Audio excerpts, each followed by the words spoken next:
Hello friends and welcome back to digital study YouTube channel. दोस्तों हम discuss करेंगे family पर्यावरण अध्ययन के लिए यूपी टेट एंड सीटेट के फॉर्म आप सभी लोगों ने फिल कर दिए होंगे। तो आई होप जिन लोगों ने फिल नहीं किया है तो प्लीज़ जाकर के जल्दी फिल कर दीजिए, क्योंकि लास्ट डेट आपका आज 19 अक्टूबर ही है।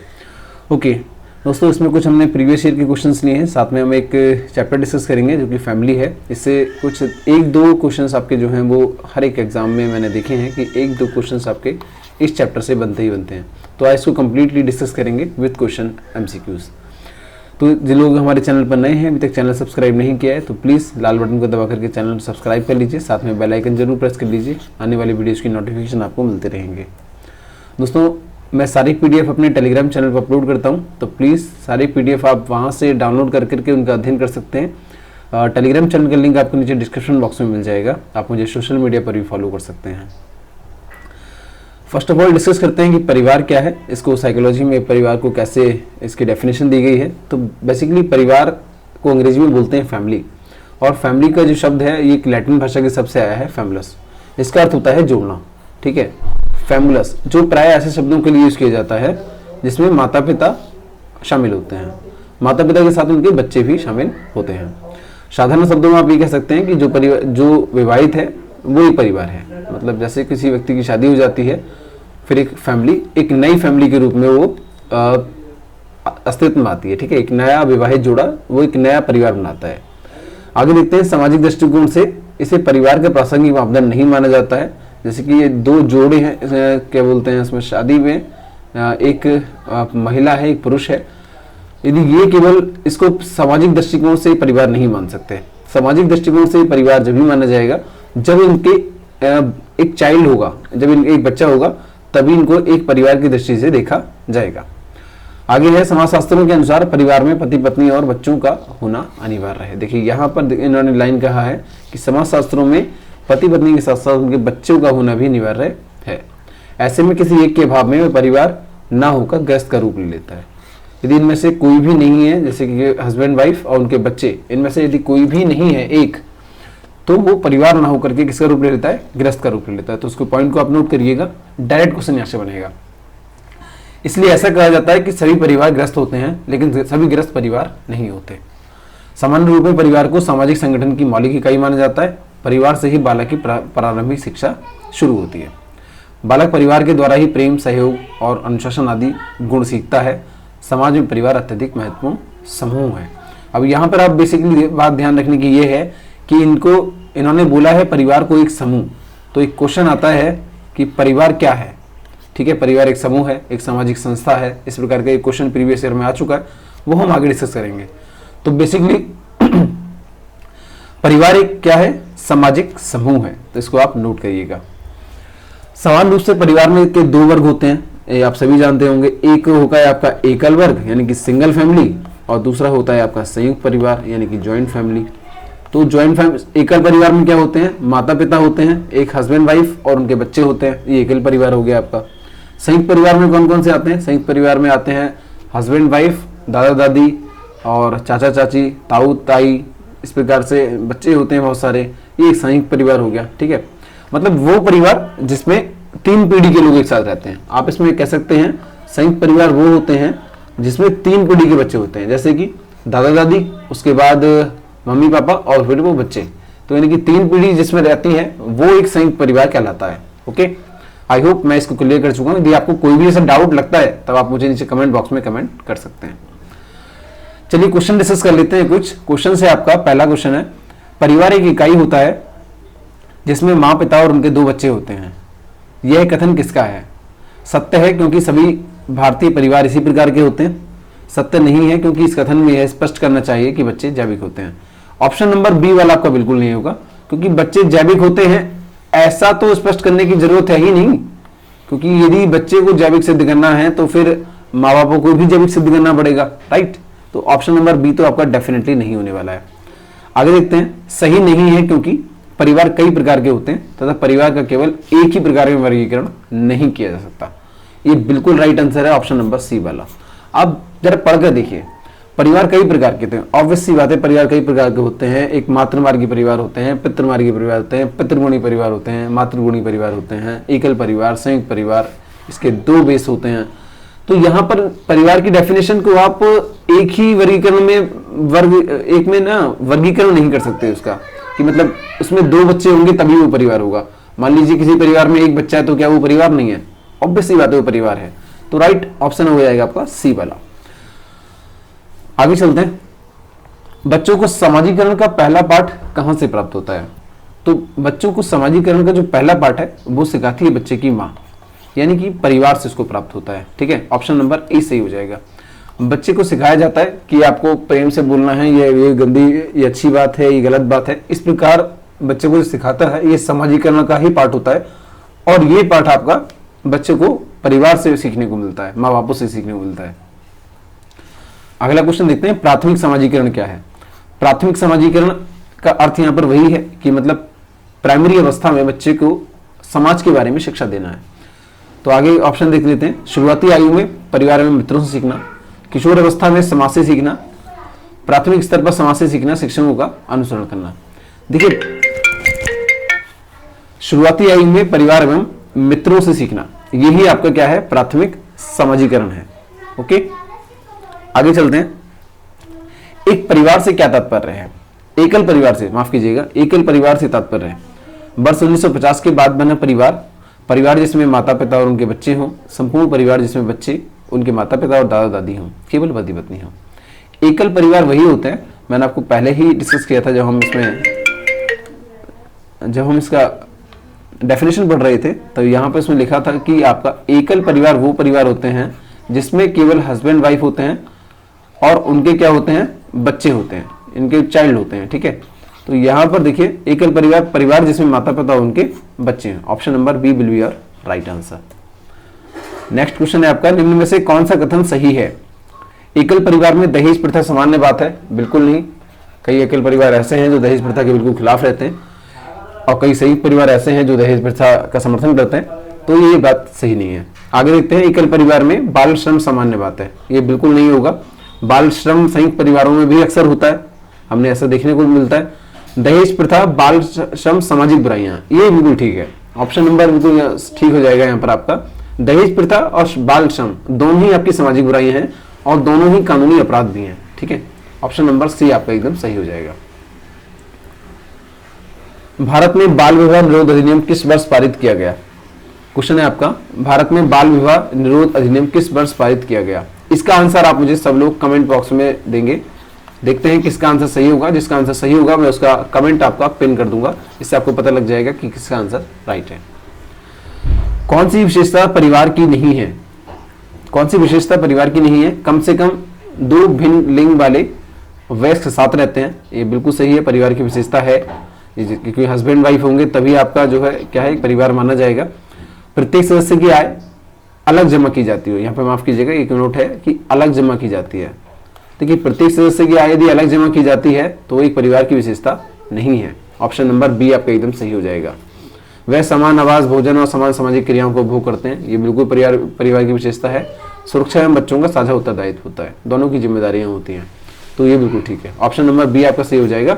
अलग अलग परिवार के सदस्यों की आय को अलग अलग जमा नहीं किया जाएगा। यदि वो एक परिवार है तो सबकी आय एक ही साथ जमा की जाएगी और एक ही साथ उसमें से उपभोग किया जाएगा, खर्चा उसमें से समान किया जाएगा, समान, क्योंकि वो आवास में रहते हैं, समान भोजन करते हैं और समान सामाजिक क्रियाओं को उपभोग करते हैं, तो इसलिए उनकी आय अलग जमा करने का कोई भी विकल्प नहीं बनता है। आगे देखते हैं, कक्षा 3 की छात्रा को रामा ने सिखाया है कि पिता माँ उनके बच्चे एकल परिवार का गठन करते हैं और यदि दादा दादी एवं अन्य रिश्तेदार साथ रहते हैं तो यह एक विस्तारित परिवार है। आप इसके बारे में क्या सोचते हैं? ये बिल्कुल ठीक सिखाया रामा ने, जो बच्चे को बताया है, ये एक डेफिनेशन है परिवार की और बिल्कुल जेन्युइन तरीके से उसने एक आसान सरल व्यक्तित्व में ये उसको बात बताई है कि जिसमें माता पिता और बच्चे होते हैं वो एकल परिवार होता है, दादा दादी और रिश्तेदार साथ रहते हैं तो एक विस्तारित परिवार है। तो ये कह रहे हैं कि परिवार की परिभाषा गलत है, बिल्कुल नहीं होगा, परिवार की परिभाषा सही है। रामा अपने छात्रों के प्रति असंवेदनशील है, यदि वो असंवेदनशील है तो वो इस प्रकार से समझाने का तरीका इससे बेहतर और कोई नहीं हो सकता। आगे देखते हैं कि शिक्षण अधिगम दृष्टिकोण समावेशी नहीं है, ये भी नहीं होगा, समावेशी है। परिवार की अवधारणा को इसी तरह सिखाया जाना चाहिए। ऑप्शन नंबर डी बिल्कुल ठीक है। परिवार की अवधारणा को बच्चों को आप ना उनके ही रिश्तेदारों, उनके माँ बापों का उदाहरण लेकर के समझाएंगे तो बहुत जल्दी समझ जाते हैं। जैसे उनके माँ बापों को समझाएंगे कि आपके परिवार में जैसे कि मान लीजिए राम एक लड़का है, ठीक है, एक बच्चा है, आपने उससे पूछा कि इसके परिवार में कौन कौन है, तो उसने बताया कि अपने परिवार में माँ, पिताजी और दादा दादी हैं। तो आप यहाँ से उसको समझाएंगे कि यदि आपके परिवार में दादा दादी हैं और माँ पिताजी आपके साथ रहते हैं और 3 आपकी पीढ़ियां हो गई हैं, तो आप क्या हो गया, एक संयुक्त परिवार हैं आप, ठीक है। दूसरी प्रकार एक आपने बच्चे को उठाया श्याम को, कि उससे पूछा कि आपके परिवार में कौन कौन है। अब ये बच्चा है, इसके परिवार में केवल माँ और पिता हैं, ठीक है। अब यदि माँ और पिता हैं और एक श्याम खुद है, तो ये क्या हो गया, एक एकल परिवार हो गया, ठीक है। तो इस प्रकार से आप एग्जाम्पल के जरिए बच्चों को आप आसानी से समझा सकते हैं उदाहरण देकर के। तो परिवार की अवधारणा को सिखाने का तरीका क्या है, उदाहरण देकर के, बच्चों में से ही उदाहरण निकालना है आपको। नेक्स्ट देखेंगे परिवार क्या है। एक बेसिक क्वेश्चन है, सन 2018 के यूपी टेट वाले एग्जाम में पूछा गया था, सी टेट में भी एक बार पूछा जा चुका है। ये परिवार क्या है, तो परिवार क्या है, एक समूह है, एक समुदाय नहीं है, एक सामाजिक संस्था नहीं है, एक भीड़ नहीं है, एक समूह है, एक ग्रुप है ना। इसमें क्या करते हैं, इसमें 2 भिन्न लिंग वाले वयस्क रहते हैं, बच्चे रहते हैं और उनके सही परिवार है, तो वो 3 पीढ़ी तक के लोग उसमें रहते हैं। आगे चलते हैं, कितने परिवार के कार्यों का वर्गीकरण आवश्यक और अनावश्यक रूप में किया गया है। किसने परिवार के कार्यों का वर्गीकरण आवश्यक और अनावश्यक रूप में किया है, तो इसका राइट आंसर हो जाएगा मकाइवर ने। मकाइवर ने परिवार के कार्यों का वर्गीकरण आवश्यक और अनावश्यक रूप में किया है। नेक्स्ट देखते हैं, परिवार के मुख्य शारीरिक कार्य क्या हैं। तो परिवार के मुख्य शारीरिक कार्य हैं विवाह संबंध, सामान्य निवास और भोजन। ये तीनों ही आपके पारिवारिक के मुख्य शारीरिक कार्य हैं, राइट। नेक्स्ट देखते हैं, निम्नलिखित में से कौन सा संयुक्त परिवार का एक गुण नहीं है।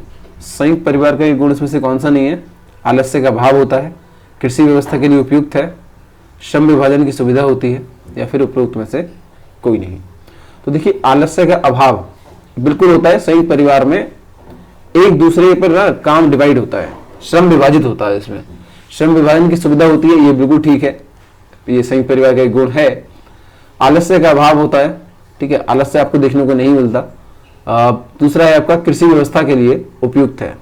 कृषि व्यवस्था के लिए आपको उसको उपयुक्त नहीं मान सकते आप ना, इसको कृषि व्यवस्था के लिए उपयुक्त कैसे मानेंगे। ऑप्शन नंबर बी आपका इसमें राइट आंसर हो जाएगा, ठीक है, ऑप्शन नंबर बी आपके सही हो जाएगा। ये आपका संयुक्त परिवार का एक गुण नहीं हो सकता। बाकी आप लोग इसमें कमेंट कीजिएगा कि आपके इसमें क्या राय है। नेक्स्ट देखते हैं, एकल परिवार के तीव्र प्रचलन के लिए क्या उत्तरदायी है। तो बढ़ती जनसंख्या और महंगाई और कल की संभावना में कमी, ये तीनों ही चीजें एकल परिवार के लिए उत्तरदायी हैं। जैसे मान लीजिए एक नवविवाहित जोड़ा है, उसकी शादी होने के बाद वो एकदम से जहाँ पे वो नौकरी करते हैं वो वहाँ जाने लगते हैं। रीज़न क्या है इसका, एक तो महंगाई दर है, यदि वो एक जॉइंट फैमिली में रहते हैं तो उनके ऊपर एक बर्डन रहता है। जनसंख्या में बहुत तेज़ी से वृद्धि हो रही है, क्योंकि एक जो जॉब है वो सर्कल्स नहीं मिल पाता आसपास में, तो वो शहरों में जाना पड़ता है, या फिर ग्रामीण जनसंख्या को वो शहरों की ओर तेजी से मूव होना पड़ता है। कल की संभावना में कमी है, तो रीजन सारे यही हैं। ऑप्शन नंबर डी आपका सही हो जाएगा, उपरोक्त सभी। नेक्स्ट देखते हैं, अरस्तु द्वारा मित्रता के वर्गीकरण में क्या सम्मिलित है। तो अरस्तु ने मित्रता के बारे में 3 बातें कही हैं, आपको तीनों बातें वो नोट कर लेनी चाहिए। पहली है कि उपयोगिता की मित्रता होनी चाहिए, ठीक है, मित्रता आप जिससे भी कर रहे हैं वो उसमें क्या क्या उपयोग है उसका, या फिर वो कैसे आप उसको यूजफुल बना सकते हैं, तो उसके बारे में अरस्तु ने इसमें जोर दिया है। आनंद की मित्रता होनी चाहिए, आप एक दूसरे का सहयोग की मित्रता होनी चाहिए। दूसरा है फिर अच्छाई की मित्रता। ये आपको तीनों नोट कर लीजिएगा, उपयोगिता, आनंद और अच्छाई। ये तीनों द्वारा किसके द्वारा कहे गए हैं, ये अरस्तु के द्वारा कहे गए हैं मित्रता के विषय में। रिश्ते का क्या आधार होता है, तो रिश्ते के देखिए कई आधार होते हैं, मैं आपको तीनों इसमें लिखे हुए हैं। रक्त आधार होता है, पहले जैसे भाई बहन इसका एग्जाम्पल हो सकते हैं, या फिर भाई भाई इसका एग्जाम्पल हो सकते हैं। दूसरा विवाह हो सकता है, पति पत्नी इसका एग्जाम्पल हो सकते हैं, विवाह के संबंध में बनने के बाद वो रिश्ता बन जाता है एक।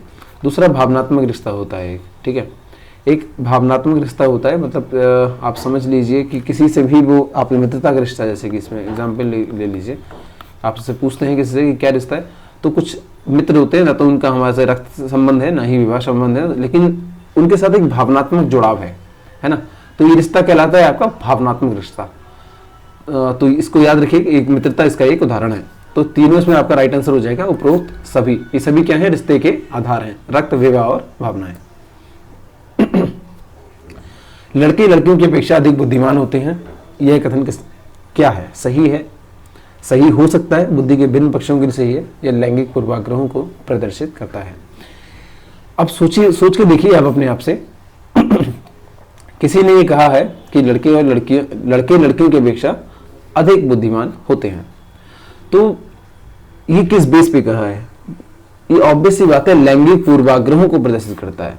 मतलब उस व्यक्ति की लड़कों के प्रति जो है वो उसके अंदर पहले ही उसने ठान रखा है कि लड़के क्या हैं, वो लड़कियों से ज्यादा बुद्धिमान हैं। ऐसा कथन उसने इसलिए कहा है क्योंकि देखिए, कोई भी ऐसा नहीं है कि सभी लड़कियां मैथमेटिक्स में कमजोर हैं या फिर अधिक बुद्धिमान नहीं है, ठीक है, या फिर सभी लड़के बुद्धिमान हैं। तो इसके लिए कोई भी एक स्ट्रॉन्ग जो स्टेटमेंट है वो यहां से निकल करके नहीं आता।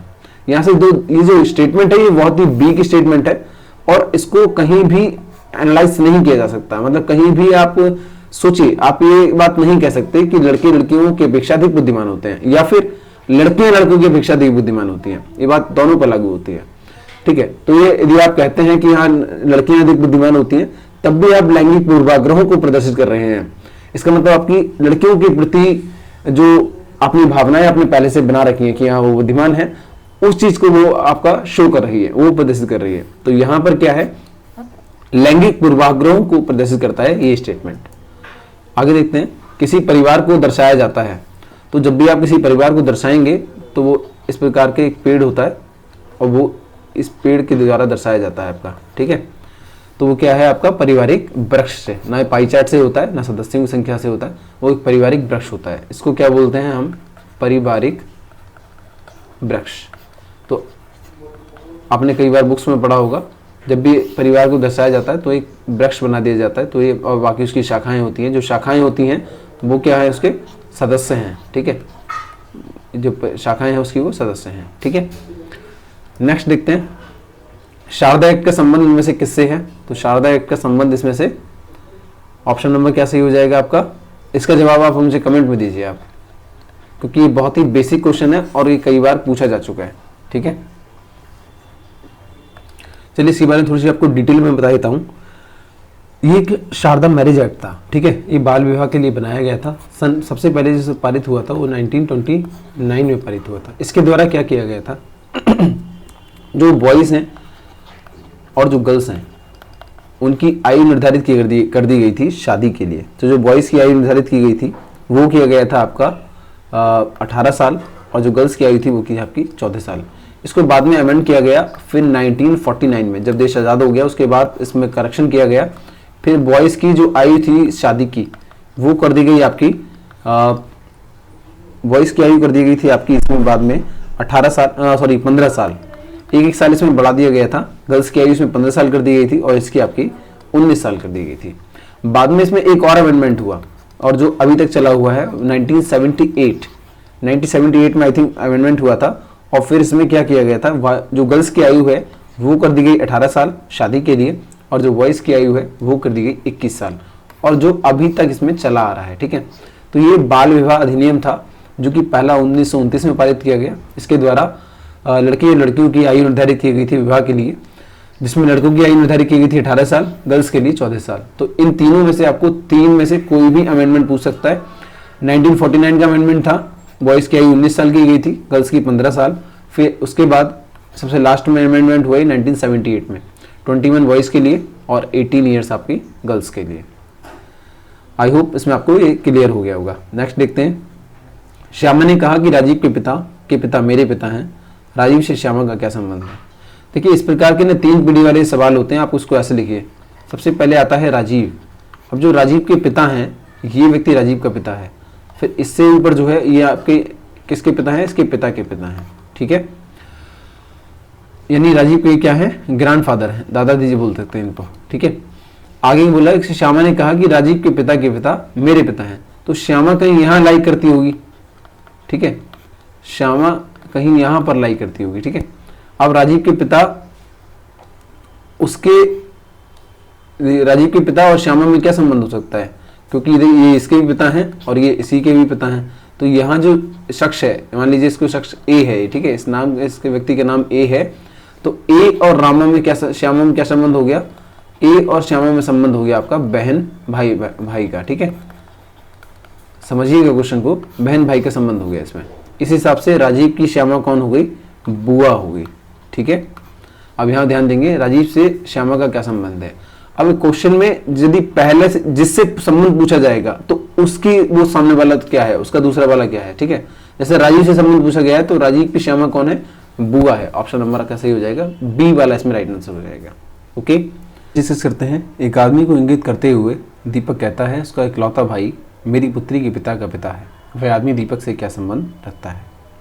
तो ऐसे क्वेश्चनों में हम क्या करेंगे कि सबसे पहले तो दीपक जो कहने वाला शख्स है उसको हम लिख लेंगे। ठीक है, तो ये दीपक कहता है क्या कि वह आदमी जो है वो क्या है, मेरी पुत्री के पिता का पिता है, तो यानी कि इसकी पुत्री हुई, दीपक की पुत्री है यहाँ पर। ठीक है, अब दीपक की पुत्री हो गई, यानी कि दीपक क्या है, इनके पिता हैं पुत्री के। ठीक है, अब इनके भी एक पिता हैं, यहाँ पर देखिए दीपक के पिता, देखो यही तो समझाना चाह रहा है वो, पुत्री के पिता का पिता है, उसका इकलौता भाई, यानी यहाँ पर जो होगा शख्स इसका भाई होगा। ठीक है, ये दोनों आपस में भाई का संबंध हो गया। अब वह आदमी दीपक से क्या संबंध रखता है, और किस आदमी की बात चल रही है, इस आदमी की बात। ये आदमी क्या है, दीपक का क्या है, पिता हो गया। ऑप्शन नंबर ए वाला इसमें राइट आंसर सही हो जाएगा।